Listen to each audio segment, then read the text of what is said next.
All right, get ready for this one. In today's deep dive, we're going to be talking about, well, we're diving into this idea of turning Amazon S3, the place where you store all those, cat videos and vacation photos, Uh-huh. turning that into the backbone of a database. A ditty bit. Yeah, sounds kind of crazy, right? It does. But the thing is, we're not talking about just any data here. We're Mhm. talking about data that's constantly changing. Like imagine like the inventory of a really busy online bookstore, Wow. Could S3 actually handle that? Well, that's what we're here to figure out. Yeah. Our roadmap for this adventure is some really interesting research from MIT, Okay. a paper, they titled it Building a Database on S3. Catchy.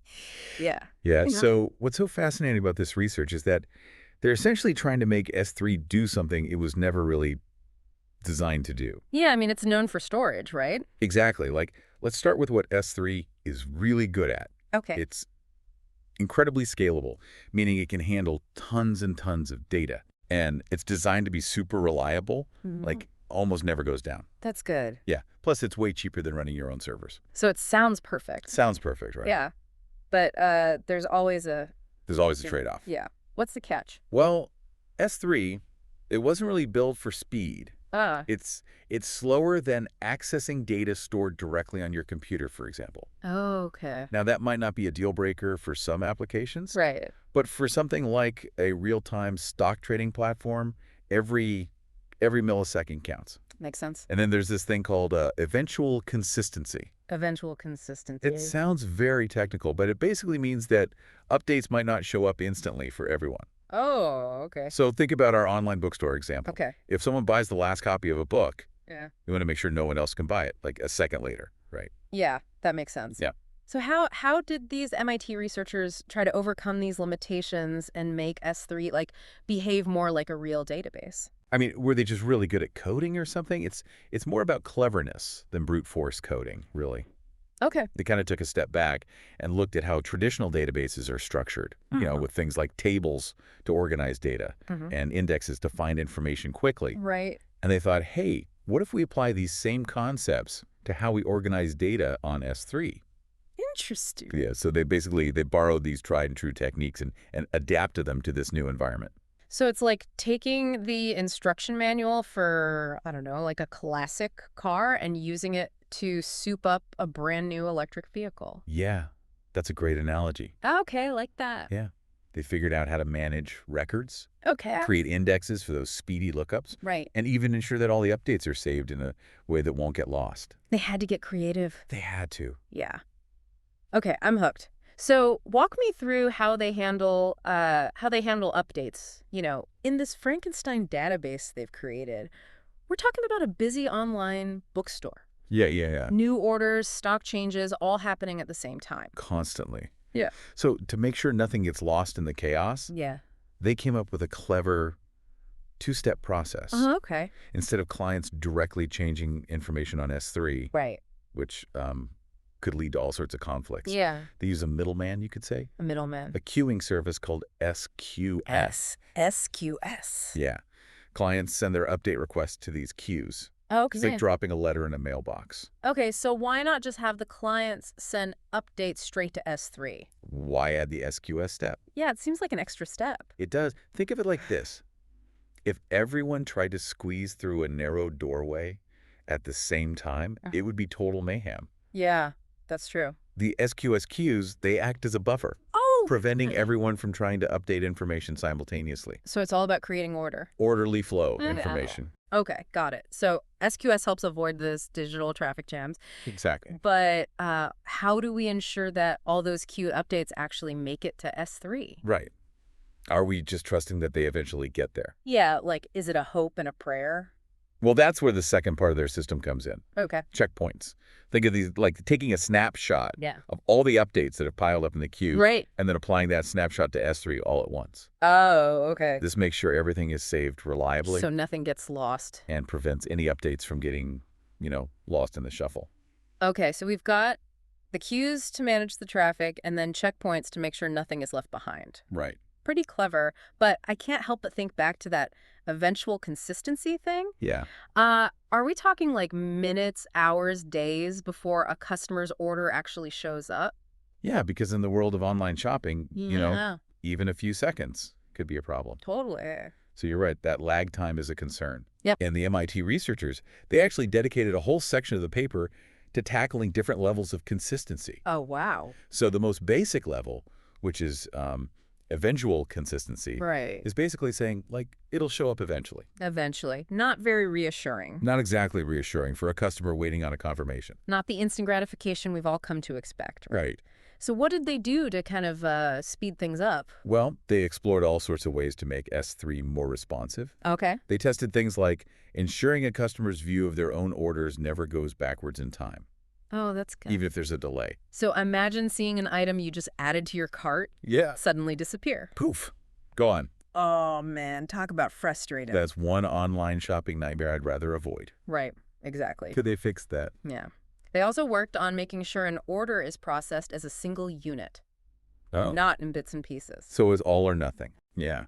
This means that either all the updates for an order happen or none of them do. Oh, that's smart. This prevents those dreaded half-placed orders. I've been there. Major headache. Yeah. So it's really about finding that sweet spot between making S3 work like a database, Right. but also ensuring that customers don't feel like they're, stuck in the technological slow lane.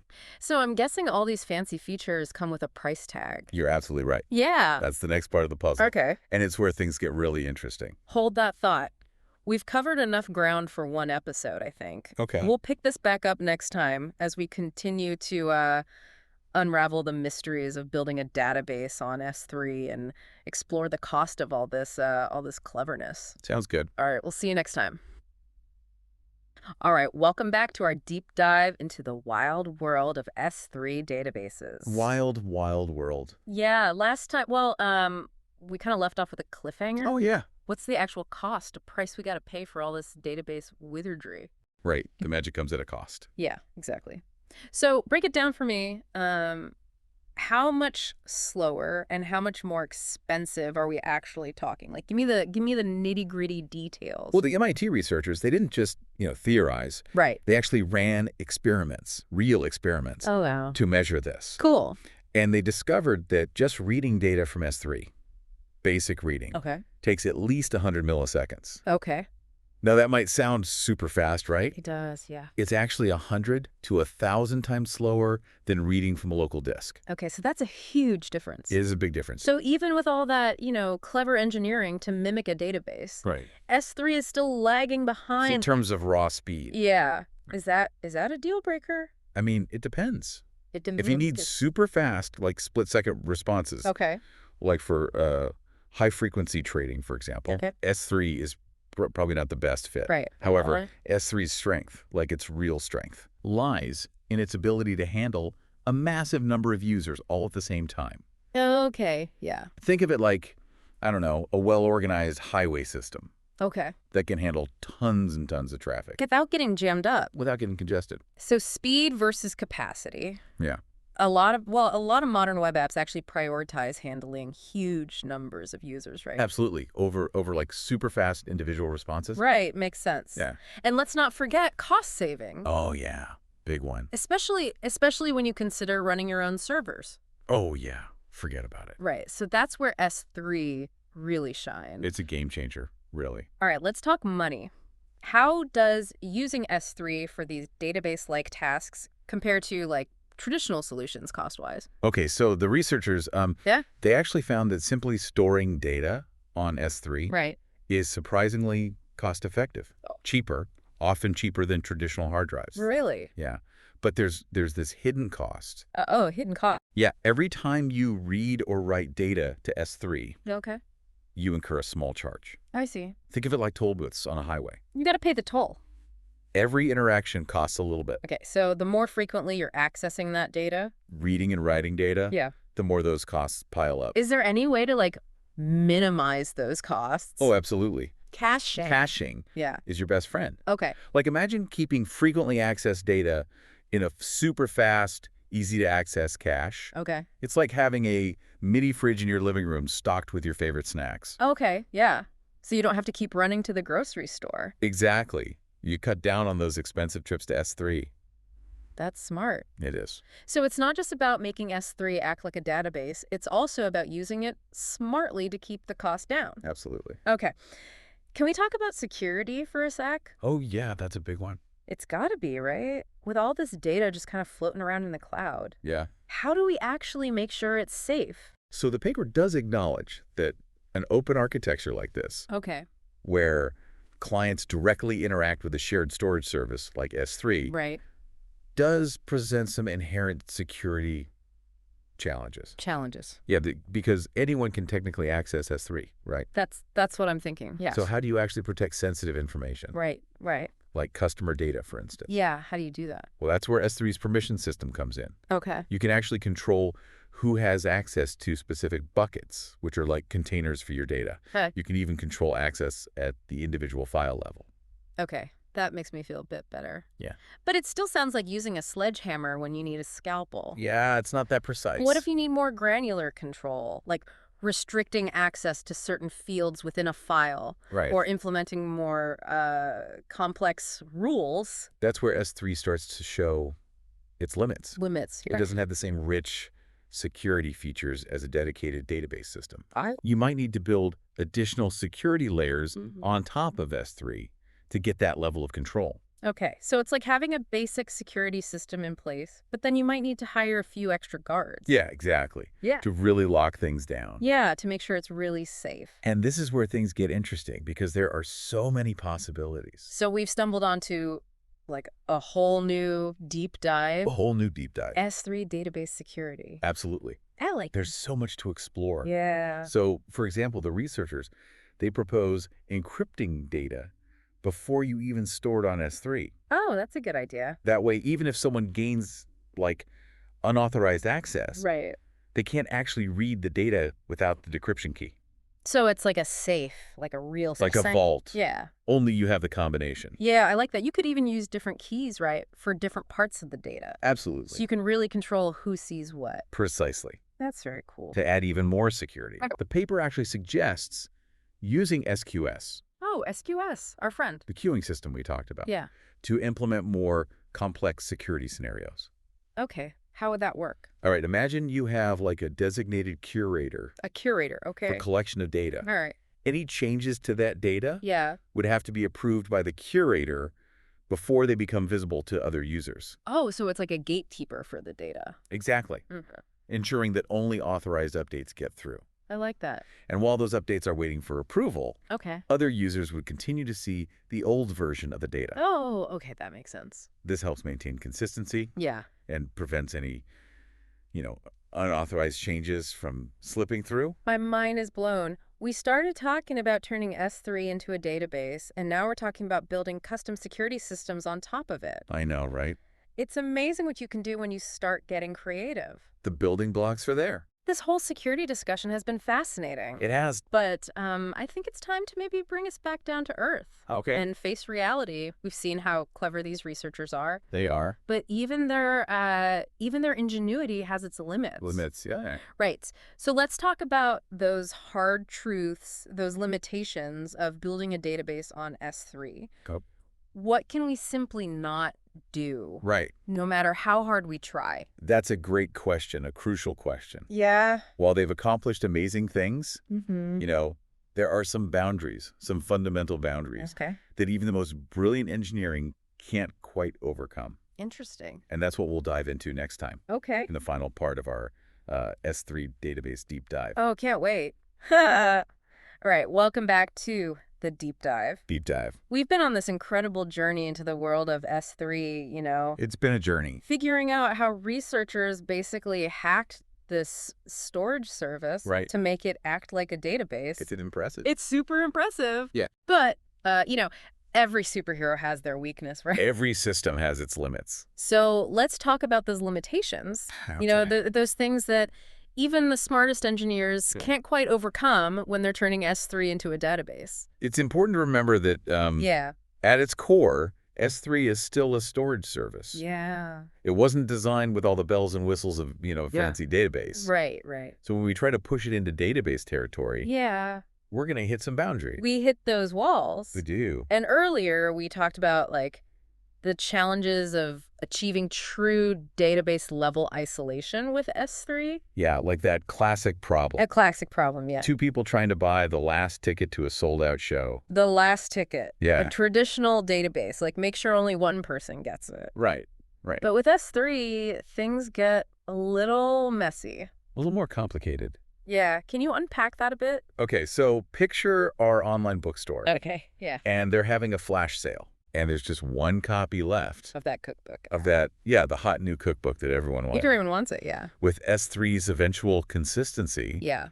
you could end up with multiple customers Oh, no thinking they more. got that last copy. Yeah. It's like a digital version of musical chairs. Someone's going to be disappointed. Someone's always left standing. Yeah, yeah. So even with all the, fancy queuing and checkpointing, Right. S3 just can't quite replicate that, like Guarantee. the ironclad guarantee Yeah. of a real, true database. Especially when it comes to those high-stakes scenarios. Yeah, like buying the last of something. Yeah, exactly. And the paper, it also highlights another key limitation. Uh-huh.